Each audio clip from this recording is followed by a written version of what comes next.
வணக்கம். VBA YouTube channel சார்பாக ஒரு சிறப்புமிக்க வழக்கறிஞரை நம்ம இப்போ சந்திக்கிறோம். அவர் வந்து தாழ்த்தப்பட்ட மக்களுக்கும் யார் வந்து பாதிக்கப்படுறாங்களோ அந்த மக்களுக்காக நின்று கடைசி வரைக்கும் நின்று போராடக்கூடிய ஒரு வழக்கறிஞர்.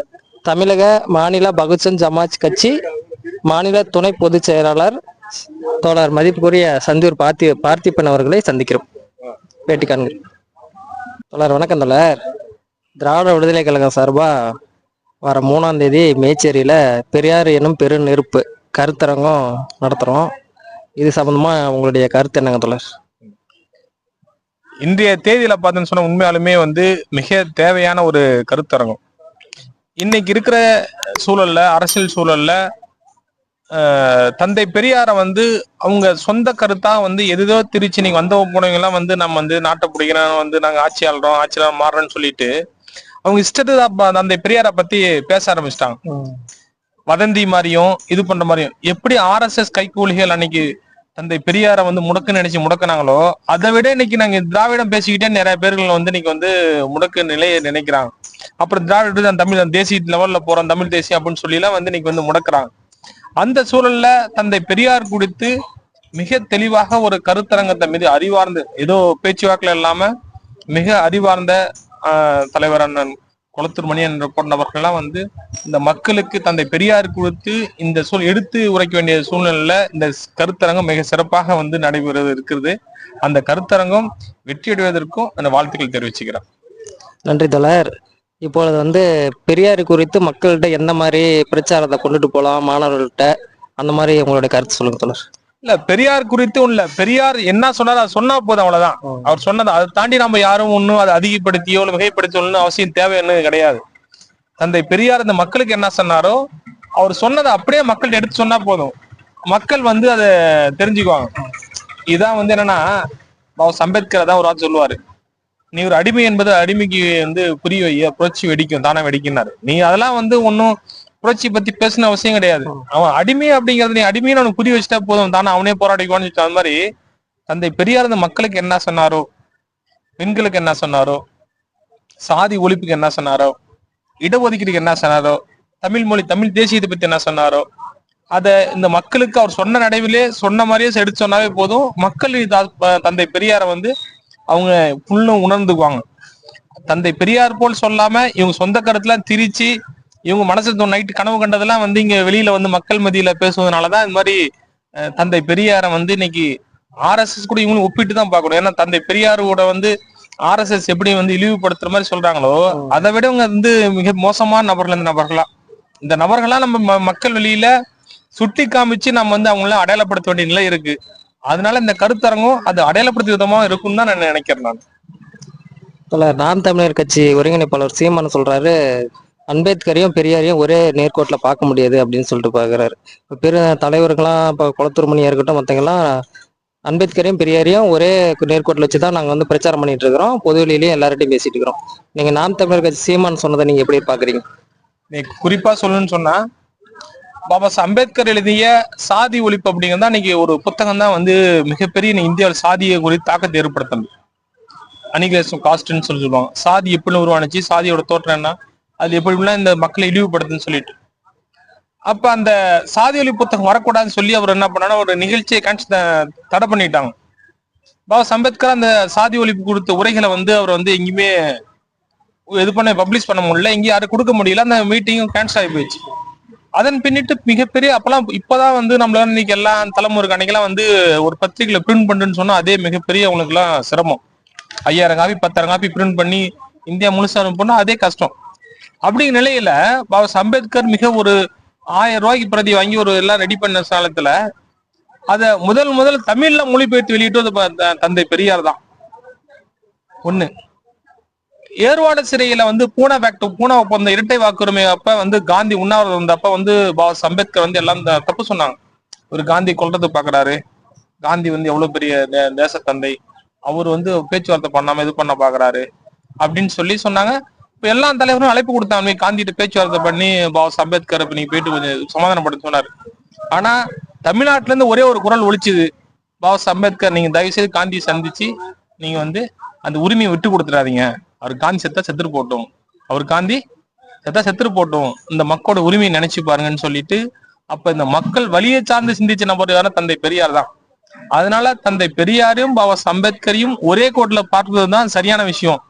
இதை மாறி நான் இந்த மாதிரி திசை மாத்துறேன்னு சொன்னா அவங்க எல்லாம் RSS கைக்கூலிகள் தான்.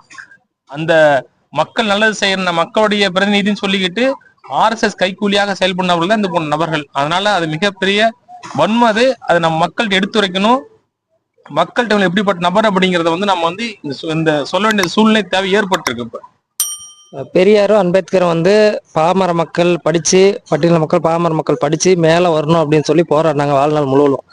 இப்ப இருக்கிற நாம் தமிழ் கட்சி சீமான் நீங்க பழைய காலத்துக்கு கல் இறக்குங்க, ஆடு மாடு மேய்ங்க அப்படின்னு சொல்லி நம்ம மக்களை படிக்கூடாம தடுக்கிறாரு. அந்த மாதிரி இப்ப பிரச்சாரம் பண்றாரு. மாட்டுக்கு பிரச்சாரம் மாட்டை வச்சு பொதுக்கூட்டம் நடத்துறாரு. இப்ப காடை வச்சு காட்டுல போய் பொதுக்கூட்டம் நடத்துறோம் அப்படின்னு சொல்லி பேசிட்டு இருக்கிறாரு. நம்ம மக்களை விவசாயம் செய்யுங்க, ஆடு மேய்ங்க, மாடு மேய்ங்க அப்படின்னு சொல்லி ஊக்குவிக்கிறாரு ஒழிஞ்சு படிங்கன்னு சொல்ல மாட்டேங்கிறாரு. அந்த கருத்தை பத்தி நீங்க என்ன நினைக்கிறீங்க? இல்ல அதான் என்னன்னா, இது பல தலைவர்கள் மிக கடுமையா சாடிட்டாங்க. இந்த விட நம்ம சொல்ல வேண்டிய சூழ்நிலைன்னு சொன்னா, நீங்க சொன்ன மாதிரிதான் இது இன்னும் 50 ஆண்டுகளுக்கு பின்னோக்கி இந்த மக்கள் இழுத்து செல்ற வேலை தான் இந்த வேலை. எது இந்த சமூகத்தை அடிமைப்படுத்தினுச்சோ, இந்த சமூகத்தை எதை வச்சு இழிவுபடுத்தினாங்களோ அந்த தொழிலை நீ மீண்டும் செய் அப்படிங்கறதா இன்னைக்கு ஒரு இருக்கிற செயல்பாடு தொடர்ச்சி அதை எடுக்கிற முன்னெடுப்பு எல்லாமே. இப்ப மனித மலத்தை கையாளுவது தப்பு அப்படின்னு சொல்லி சட்டமே வந்துருச்சு. சட்டம் கிட்டத்தட்ட ஒரு 40 ஆண்டுகள் ஆன பின்பு கூட இன்னமும் மனித மலத்தை கையில் வழக்கம் தான் இருந்துட்டு வருது. இன்னைக்கு அதை கூட நம்ம நிப்பாட்ட முடியல. இன்னைக்கு அதான் அடுத்த கட்டம் அதான் சொல்லுவாரு. அப்ப சாணி எல்லும்பாரு, அப்ப மணல் எல்லும்பாரு, கெட்டா இது பண்ணாரு. இப்ப நரேந்திர மோடி எப்படி சொன்னாரோ, மனித மலத்தை மனது கையாளது கடவுளுக்கு செய்யற துண்டு, இதெல்லாம் மக்கள் கடவுளுக்கு செய்யற துண்டு எடுத்துக்கணும் அப்படின்னு சொன்னாரு. அது போல நரேந்திர மோடி சொன்னதுக்கும் சீமானு சொல்றதுக்கு எந்த வித்தியாசமும் கிடையாது. நரேந்திர மோடியும் சீமானும் ஒரே நேர்கோட்டில் இருக்கிற நபர்கள் தான். ரெண்டு பேரும் ஒரே நேர்கோட்டை தான் பார்க்கணும். ஏன்னா நீ இன்னும் 50 ஆண்டுகள் பின்னோக்கி இந்த மக்கள் இழுத்து செல்றேன்னு சொன்னா, பாபா அம்பேத்கர் கண்ட கனவும் தந்தை பெரியார் கண்ட கனவும் சிதைக்கிற வேலையை தான் இன்னைக்கு சீமான் செஞ்சுட்டு இருக்காரு. அப்படிதான் நம்ம இந்த இதை பார்க்கலாம். விஜய் கட்சியில தமிழக வெற்றி கழகத்துல ஒரு கட்சி ஆரம்பிச்சிருக்கிறாங்க. பெரியார் அம்பேத்கர் படம்லாம் போட்டு வைக்கிறாங்க. ஆனா பெரியார் கொள்கையோ அம்பேத்கர் கொள்கையோ அங்க எந்த இடத்துலயும் பேசுறது இல்ல.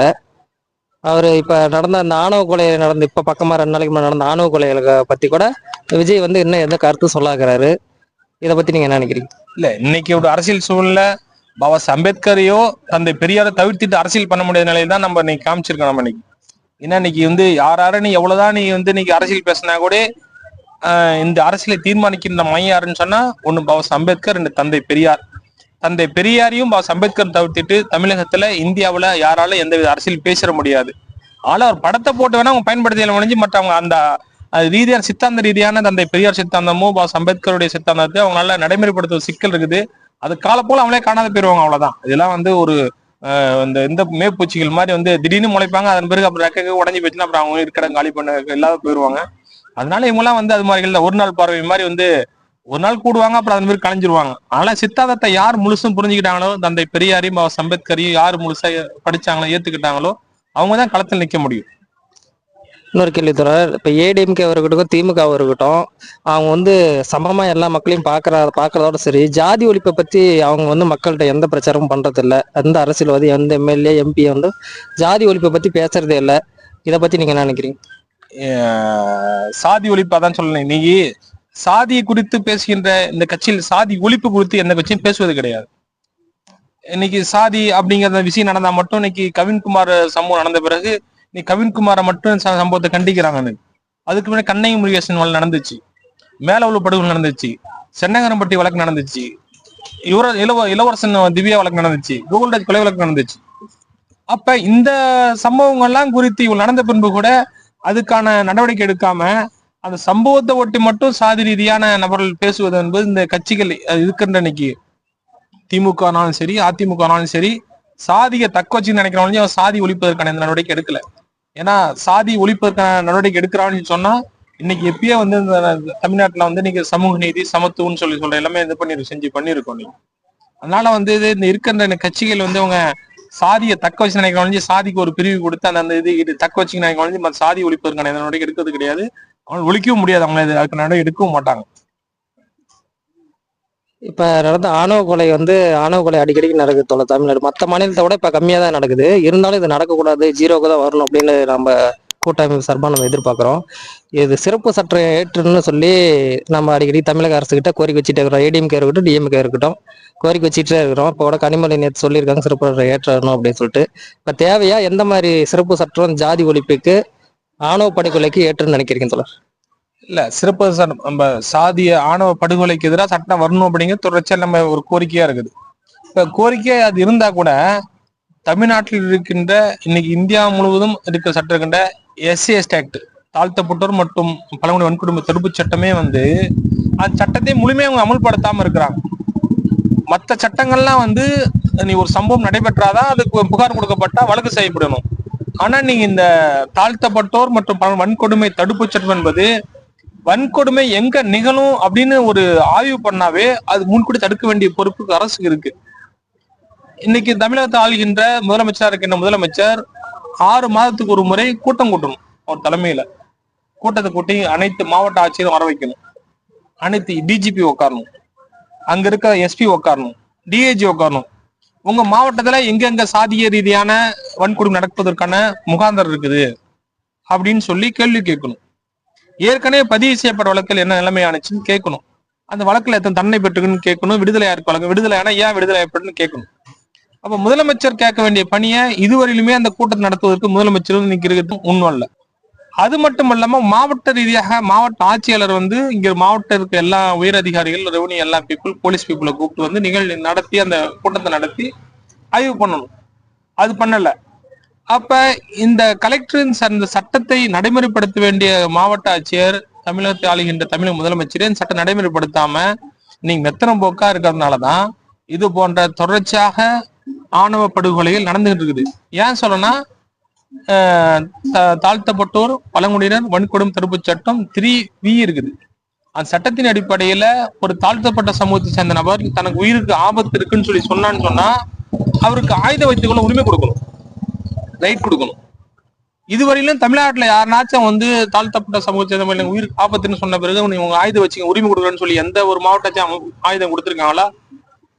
அப்போ ஒரு மாவட்டத்துக்கு 10 நபர்களுக்கு இந்த சட்டத்தின் அடிப்படையில் ஆயுதம் கொடுத்திருந்தாவே அடுத்த நபர்களுக்கு ஒரு அச்சேற்பட்டிருக்கு. இல்ல சமூகத்தை வந்து நம்ம இந்த ஆவணப்பொருள் செஞ்சா வந்து அவங்களுக்கான உயிர் பாதுகாப்பு கொடுக்கப்பட்டிருக்குன்னு சொல்லிட்டு. அப்ப நடைமுறைப்படுத்த வேண்டிய சட்டத்தை இன்னைக்கு ஆளுகின்ற திமுக அரசு நடைமுறைப்படுத்தினாலதான் ஆணவ படுகொலை தொடர்ச்சி நடந்துட்டு இருக்குது. இன்னைக்கு ஒரு புள்ளி வர சொல்றாங்க, வட மாநிலத்தோட இது நம்மளாம் கல்வியறிவு இல்லாத பின்தங்கிய வட மாநிலத்தோட இருக்கின்ற வழக்கு தண்டனை கொடுக்கப்பட்ட புள்ளி வரத்தோட தமிழ்நாட்டோட புள்ளி ரொம்ப கம்மி, லோவா இருக்கு. அங்க தண்டனை விகிதம் அதிகமா இருக்குது, தமிழ்நாட்டுல கம்மியா இருக்குது. 3% வழக்கு கூட வந்து தண்டனை பெறுவது கிடையாதுன்னு சொல்றாங்க. இந்த எஸ்சி/எஸ்டி தடுப்பு சட்டத்துல வந்து வன்கொடுமை தடுப்பு சட்டத்துல வந்து 3% வழக்குகள் கூட தண்டனை பெறுவது கிடையாது. எல்லா வழக்குகளும் வந்து காம்ப்ரமைஸ் பேசி விடுதலை பண்றாங்க. அப்படி இன்னைக்கு கல்வியறிவு இல்லாத வட மாநிலத்துல கூட வந்து இன்னைக்கு தன்னை அதிகம் இருக்கிற இது இன்னைக்கு நம்ம திராவிட அரசு, திராவிடம், சமூக நீதி சமத்துவம் பேசுகின்ற அரசுல வந்து அது போன்ற நீதி கிடைப்பதில்லை. அப்படிங்கனாலதான் நம்ம இருக்கு. இருந்தாலும் இந்த இது போன்ற சாதி ரீதியான அது குறிப்பா வந்து காதல் திருமணம் செய்பவர்களுக்கு வந்து படுகொலை செய்வது என்பது வந்து மிகப்பெரிய வந்து கொடுமையானது. அதை தடுப்பதற்கு ஆணவ படுகொலை சட்டத்துக்கு வந்து தனி சட்டத்தை ஈட்டணும் நமக்கு கேட்கணும். இப்போ வந்து எம்பிசில SC/STல வந்து ஜாதி மறுப்பு திருமணம் செஞ்சுக்கிட்டா அவங்க வந்து மத்திய அரசுல வந்து 2 லட்ச ரூபா அமௌண்ட் கொடுக்குறாங்க, வேலை வாய்ப்புல முன்னுரிமை தரதா சட்டம் இருக்கு. ஆனா தமிழ்நாட்டு மக்கள் அந்த மாதிரி அவங்க பலனடைகிறதே இல்லை. அது மத்திய அரசு அவங்க கொடுக்கறதும் இல்லை. இவங்க வந்து சரியா அதை போய் அந்த விழிப்புணர்வு வந்து ஜாதி மறுப்பு திருமணம் பண்ணிக்கிறவங்களுக்கு போய் சென்றடைகிறதும் இல்லை சரியா. இவங்க அப்ளை பண்ணாலும் அவங்க கொடுக்கறதும் இல்லை. இதுக்கு வந்து நீங்க ஒரு வழக்கறிஞரா எந்த மாதிரி வந்து அது ஒரு விழிப்புணர்வு ஏற்படுத்தலாம், அரசு எப்படி விழிப்புணர்வு ஏற்படுத்தணும், இந்த மக்கள் பயனடைகிறதுக்கு ஜாதி மறுப்பு திருமணம் செஞ்சவங்களுக்கு அந்த 2 லட்ச ரூபா ஊக்கத்தொகை பயனடைகிறதுக்கு நீங்க எந்த மாதிரி வழி சொல்றீங்க? இல்ல இப்ப அரசு பாத்தீங்கன்னு சொன்னா இப்ப இந்த ஸ்கீமை கொண்டு வராங்க. மத்திய சென்ட்ரல் கவர்மெண்ட் ஸ்டேட் கவர்மெண்ட் சேர்ந்து அந்த பட்ஜெட்ல வந்து இது மாதிரி கலப்பு திருமணம் செய்தவர்களுக்கு வந்து இவ்வளவு ஊக்கத்தொகை கொடுக்குறோம். அது அம்பேத்கருடைய பேர்ல வந்து ஊக்கத்தொகை வந்து கொடுக்குறாங்க கலப்பு திருமணம் செஞ்சவங்களுக்கு. அப்ப இது குறித்து அவேர்னஸ் வந்து யார் ஏற்படுத்தணும்? இங்க இருக்கிற மாநில அரசு ஏற்படுத்தணும். மாநில அரசும் இங்க இருக்க மாவட்ட நிர்வாகம் வந்து அந்த அவேர்னஸ் ஏற்படுத்தணும். அந்த அவேர்னஸ் ஏற்படுத்துவதற்கே வந்து என்ன பண்றாங்க, நிதி ஒதுக்கப்படுது. அந்த நிதியை செலவழிச்சு கூட வந்து என்ன பண்ணான்னு சொன்னா இன்னைக்கு வந்து நீங்க மக்கள் மத்தியில வந்து இது மாதிரிலாம் நீங்க கலப்பு திருமணம் செஞ்சா நீங்க வந்து இது பண்ண முடியும், செய்ய முடியும், நிதி கொடுக்கப்படும், உங்களுக்கு ஸ்கீம் இருக்குன்னு சொல்லிட்டு எந்தவித அவங்க தொகையும் வந்து செலவு பண்ணது கிடையாது. அந்த தொகையை செலவு பண்ணாம அந்த தொகையை திரும்ப அனுப்பிட்டு இருக்காங்க, ரிட்டர்ன் அனுப்பிட்டு. ஏன்னு சொன்னா இப்படி எல்லாம் செஞ்சு இந்த சாதி ஒழிப்பு குறித்து ஒரு சாதி மறுப்பு திருமணம் குறித்து மக்கள் விழிப்புணர்வு ஏற்படுத்தக்கூடாதுன்னு இந்த அரசு இன்னைக்குதான் தெரியல. அதனாலதான் அது குறித்து விழிப்புணர்வு ஏற்படுத்ததே கிடையாது. ஆனாலும் இது வந்து அரசும் மாவட்ட நிர்வாகத்தோடைய அந்த கவனக்குறைவும் உங்களுடைய மெத்தன போக்கும் தான் இந்த மாதிரி ஸ்கீமை வந்து மக்களுக்கு வெளியே கொண்டு வந்து மறைப்பதற்கு காரணம் தான். வந்து கடைசியா எடப்பாடி பழனிசாமி பிரச்சார பயணம் போறாருங்க. அதுல வந்து கோயில் காசுல அறநிலைத்துறை காசுல இருந்து எடுத்து காலேஜ் கட்டக்கூடாது அப்படின்னு சொல்லி தமிழக அரசுக்கு அழுத்தம் கொடுக்குறாரு. அவர் ஒரு எதிர்கட்சி தலைவராக இருந்துகிட்டு இந்த மாதிரி கோயிலுக்குன்னு வர காசை கோயில்ல தான் வச்சிருக்கணும், அது வந்து அரசு கல்லூரிக்கு செலவு பண்ணக்கூடாது அப்படின்னு கல்வியை தடுக்கிற மாதிரி பேசுறாரு ஒரு எதிர்கட்சி தலைவரா தமிழ்நாட்டில் இருந்துகிட்டு. நீங்க அதை பத்தி என்ன நினைக்கிறீங்க? அவங்களுடைய நிலைப்பாடு என்னன்னா, அப்ப அவங்க பிஜேபி RSS உடைய கட்டுப்பாட்டுல பிஜேபி கட்டுப்பாட்டுல இருக்கிறாங்க. அப்ப பிஜேபியோட அஜெண்டால ஒரு சில அஜெண்டா அவங்க முன்னிறுத்தினாதான் வந்து பிஜேபி கூட இருப்பவங்க நிலை ஏற்படுறதுனால என்ன பண்றாங்கன்னா அந்த பிஜேபி என்ன அஜெண்டாவோ அந்த அஜெண்டா இவங்க நடைமுறைப்படுத்த பாக்குறாங்க. ஏன்னா கோயிலா இருக்கட்டும், கோயில் நிலமா இருக்கட்டும், அது கோயில் சாமிக்கு தேவையில்லை, அது வந்து மனிதர் தான் தேவை. நாம வந்து சும்மா கிடக்கிற கோயில் நிலத்தையே மனிதனுக்கு பிரிச்சு கொடுங்க, ஏழமட்ட ஒரு வசதியற்ற எந்த சமூகமா தான் சரி அதை ஒட்டி இருக்கின்ற மக்களுக்கு நிலத்தை பிரிச்சு கொடுன்னு சொல்லி கேட்டுட்டு இருக்க நாம. அதுல அப்படி இருக்க சூழல்ல வந்து இது ஒண்ணுமே ஒரு பயன்படாத இருக்கிற நிதியை வந்து இந்த மக்கள் கல்விக்காக எந்த கிடையாது. அது ஏடிஎம்கே பேச பிஜேபியோட அஜெண்டா, அந்த அஜெண்டா வந்து அவங்க நடைமுறைப்படுத்துறாங்க. அதுக்கான விஷயமா ஒரு பேசுறாங்க. ரொம்ப பிஸியாவே இருப்பீங்க தோழர். உங்க டைம் ஒதுக்கி எங்களுக்கு வந்து பேட்டி கொடுத்ததுக்கு ரொம்ப நன்றி தோழர். சரி, ஓகே. VPA சேனல் மூலியமா வந்து இவ்வளவு நேரம் வந்து கலந்துரையாடி மக்களுக்கு ஒரு கருத்தை வந்து சொல்வதற்கு வாய்ப்பளித்த VPA சேனல் யூடியூப் சேனலுக்கு மிக்க நன்றி, மகிழ்ச்சி, வாழ்த்து.